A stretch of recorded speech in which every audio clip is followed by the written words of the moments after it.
පරිස්සමින් ඉන්න වෙති කියලා හිතනවා.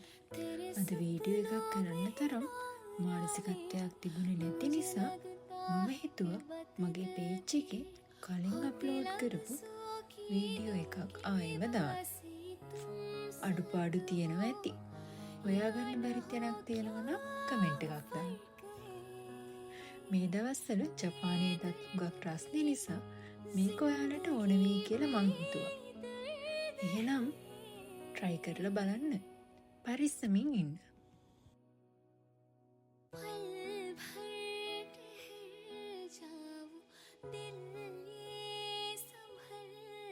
ඔයාලා හැමෝම පරිස්සමින් ඉන්න වෙති කියලා හිතනවා.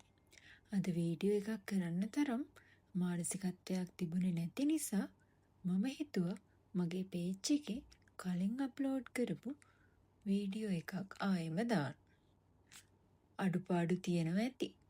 හොයාගන්න බැරි තැනක් තියෙනවා නම් කමෙන්ට් එකක් දාන්න.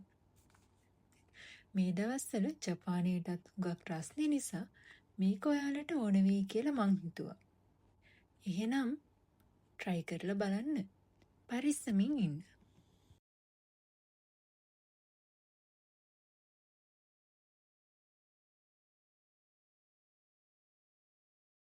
ඔයාලා හැමෝම පරිස්සමින් ඉන්න වෙති කියලා හිතනවා.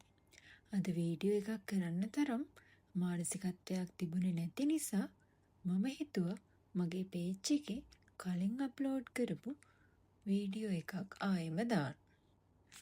අඩුපාඩු තියෙනවා ඇති. හොයාගන්න බැරි තැනක් තියෙනවා නම් කමෙන්ට් එකක් දාන්න. මේ දවස්වල ජපානයේත් හුඟක් රස්නේ නිසා මේක ඔයාලට ඕන වෙයි කියලා මං හිතුවා. එහෙනම් try කරලා බලන්න. පරිස්සමින් ඉන්න.